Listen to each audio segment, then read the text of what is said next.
everybody, Tony Pressure Washing Depot, located here in Homosassa, Florida. We've got quite a few people who ask us online, or they'll just give us a call and they'll say, well, hey, what's the difference in a direct drive and a belt drive pump? Let me show you.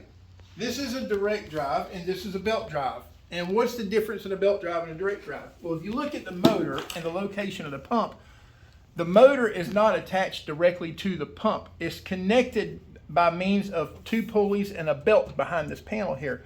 So that will make this a belt drive because the belt is driving the pump from the motor.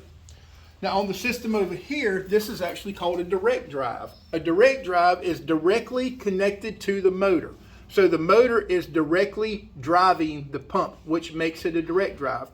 Now a lot of people in the field, they hate direct drives because they say that direct drives are crappy pumps and they don't last for a long time. And the reason they normally don't last is not because the pumps are bad pumps. It's because the error of the way that people use them, or they don't know how to use them. So say start off, you get a brand new pressure washer, just like this one. This is a 4-gallon minute, 4,400 PSI Simpson with a AAA pump. AAA pumps are something that people say, oh, they're garbage, whatever. Well, if you look at the AAA pumps, it has this little red cap on it here.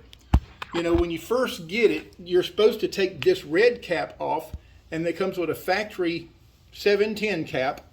710 if you look at it, but if you flip it upside down, it's a factory vented oil cap. So you're supposed to replace that with a vented oil cap, which allows oil to vent and the air to get out of the oil system and stuff. So you'll have oil is normally your problem, like one of your problems. The way you fill it, right on this sight glass right here, there's a dot right in the middle, and you're supposed to fill your oil level to that middle dot, or at least right around that middle dot. I'd rather have it above than below.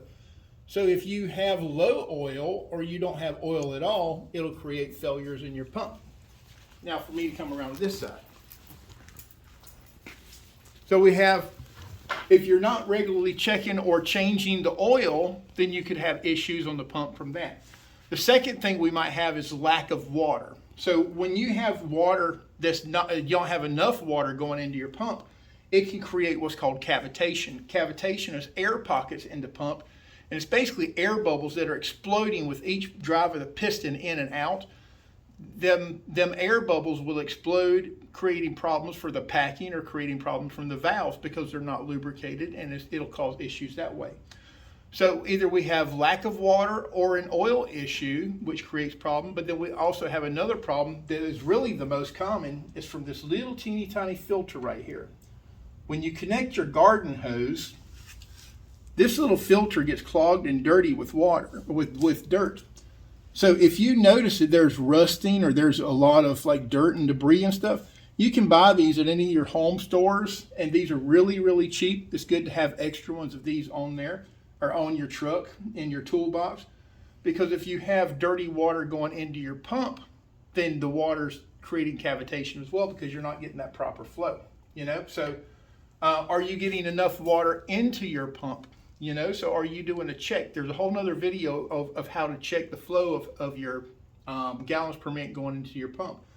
So then what another cause of it is when you first connect your garden hose here and you connect your pressure washing hose here, then you connect it to your wand. A lot of people, they want to start the pressure washer right then.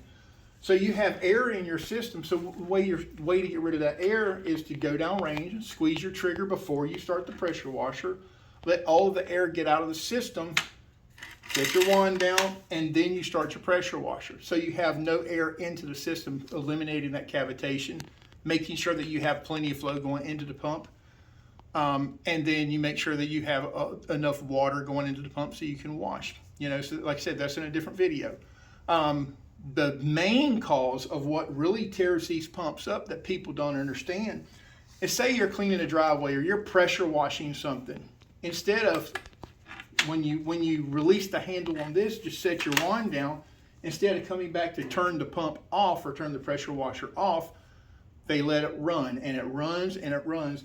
And this has no way of cooling. So it builds heat up into the pump because water can't flow.